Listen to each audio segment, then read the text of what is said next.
This chapter talks about social sustainability. I would now like to introduce about this research on shrinking city, which is done by Philip Oswald. He's saying that most people, they are focusing on the population growth, but on the other hand, from 1950s to 2000, there has been more than 350 large cities that has been facing a population decline. So the research has 4 case studies: Detroit, Manchester, Liverpool, and then Ivanovo and Halle and Leibniz. So I'm going to explain these 4 cases one by one, starting from Detroit. Detroit is an example of shrinkage due to the process of suburbanization. So I think most people know about this event that happened in 2013 when Detroit, they had a bankruptcy which was the largest in the US at that time, and it faced a population loss of minus 51%, which is really a lot. So how come these things happen? I'm going to explain a little bit in detail. Detroit is known as the center of the American automobile industry in the early 20th century. Because of this, from 1900 and 1950s, they face a huge population growth from this number to 1.85 million. However, there is another side of Detroit, which is about the racial conflict that is causing this suburbanization. And in fact, this suburbanization was exactly the point that Detroit faced when they encountered this huge population loss. So how it happened is that during 1940s to 1960s, there were a lot of African American population started to live in this area, and then it grew to be 1/3 of the city population. And as a result, the white middle class, they all moved out in the surrounding area, creating this kind of a donut city. So in the center, you will have these African Americans, and then around it, you will have this, which is basically the phenomenon of suburbanization, which all the white people, they are living around that area. And then these white people, they are the ones who were working for the automobile industry.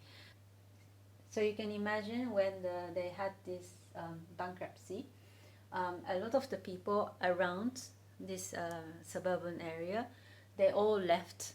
And then this is how the central area, which were left with the African Americans, they were not able to sustain themselves. And then therefore it became a ghost town. So next example is Manchester and Liverpool. This is an example of shrinkage through deindustrialization. So Manchester and Liverpool, they are like 55 kilometers apart from each other. And then it's known from the early 19th century because of this industrialization based on textile industry. The population loss that they face is comparable to the case of Detroit. They face almost 50% of a population loss.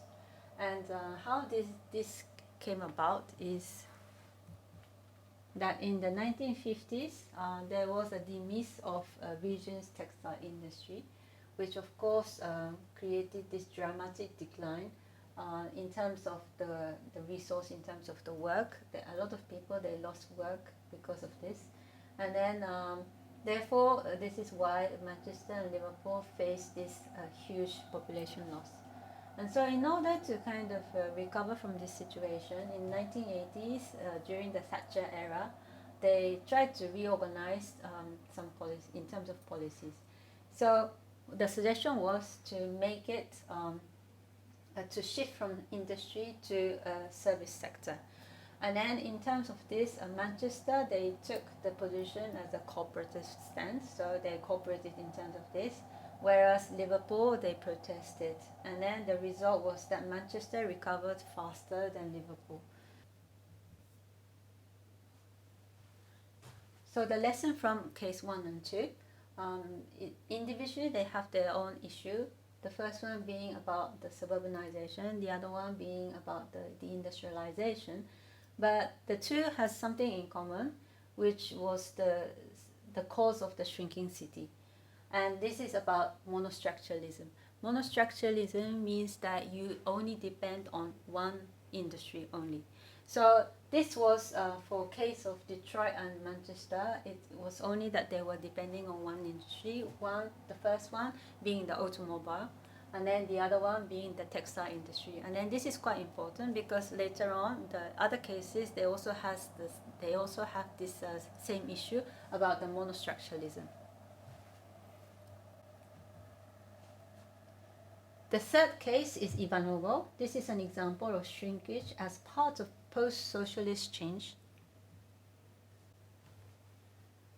So Ivanovo is known as, during the mid-19th century, it grew to be the center of the Russian textile industry. So it's the textile industry. And a lot of this industrialization happened around this 19th century. You see the other case, the Manchester and Liverpool case as well. It's because of the Industrial Revolution that happened around that period, and then therefore they were producing a lot of industry, and then textile was one of them. That was kind of a very popular industry at that time. So Russia being, Ivanovo being the center of Russian textile industry, they face a problem because after the 1990s, when the demise of the Soviet Union, it plunged this economic crisis.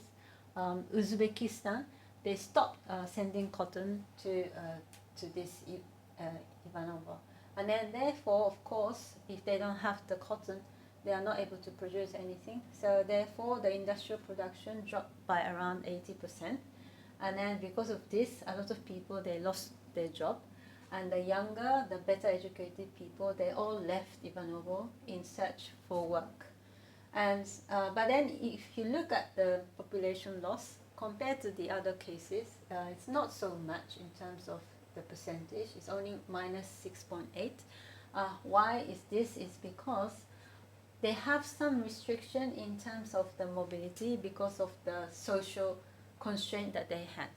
So these people, they had a difficulty moving around. So even though if they wanted to actually move to another location, it was not really easy for them to do so because there was a restriction in terms of the boundary to access to the other places. So this was why the population loss in terms of number is not as much as the other cases.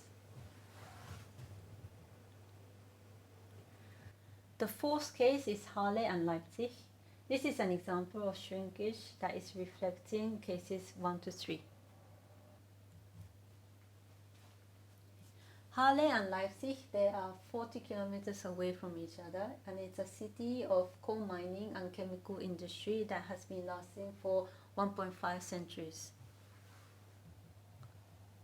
However, in 1990, the reunification of German Democratic Republic, because of this influence, there was a high unemployment, leading migration to Western Germany or abroad. So this area is located in Eastern Germany, and so because of this reunification that happened, there were a lot of people that were migrating from east to west. And then also because of this, there were high rate of unemployment, and then this also led to suburbanization. So they all went to suburban area, which caused a huge drop in the population, as you can see from this number here. So in order to recover from this situation, a lot of the investors in the Eastern Germany, and also including the states, they subsidize for the owner-occupied homes, which helped them to actually recover the situation.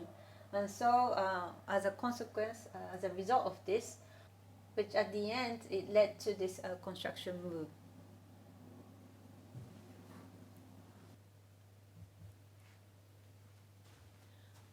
So as a summary, I would like to introduce this economical theory to understand the phenomena of the shrinking city.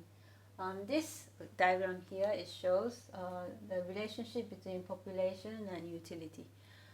Utility, it means something that is similar to maybe the happiness of life.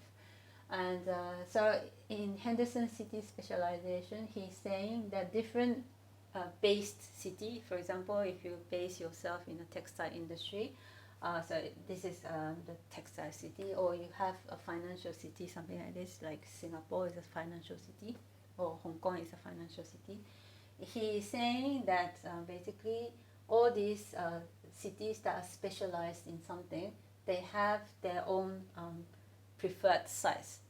So once it reaches to a certain point, it's slightly similar to this carrying capacity idea. It reaches to a certain capacity, and then it will the population might increases, but then it doesn't mean that your utility also increases. It will go down. So the kind of the curve of this drop, the decrease is different according to different based cities. And to understand this, so the logic behind this is something like this, where you have again the population and the utility. This curve shows an optimum kind of condition where the peak comes here, but then when it reaches to a threshold, this line is slightly different from the carrying capacity idea of the previous one. However, this is about a point of, let's say, a drastic reduction in terms of utility. So you start from here, okay, until here maybe you're okay, but then the moment that the population grows even larger, then your utility starts to decline. So this is based on the scale of economy, where a number of population is almost equal to the number of the size of economy that you can get. So it means like more GDP per capita can be gained in relation to the number of population. And it's not exactly the right definition for the scale of economy, but the idea behind it is something like this. So in relation to the population, you get more bigger economy. So the idea behind this is why cities are growing, and this is why people are being attracted to certain cities. But what he's saying is that if the city grows to a certain point, the utility level will go down because it does not fulfill the happiness of oneself, and it creates an incentive for people to move to another city. So the example of this, for example, in terms of utility, is that perhaps you have a salary that at this point it was relatively low, but then the population grow, and then your salary grows to a level that is maybe it's doubling or it's tripling because of the growth in the economy, and your lifestyle changes, and then perhaps your house becomes bigger and bigger, but at the same time there is something called the price index, which is the payment that you would which is something that you will pay for the daily activities. So your rent and your food, these are all included in the price index. So at this certain point, your salary grows, and then your lifestyle doesn't change too radically in terms of, let's say, the amount of payment that you have to do. So you are really happy because you are left with a lot of money in your pocket. However, once it reaches to a certain point, everything, there's an inflation, and all the rent, all the price index, everything goes up. So even though you might get a lot of salary, the salary might increase, but then if you minus the price index, actually the money that you left in your pocket is less than what you have got before. So this is an easy example for you to imagine that the phenomena of this utility that is going down is relatively comparable to what I have just explained. And then therefore, the more population growth, it may not mean that more wealth that you can get, and then therefore it creates an incentive for people to move.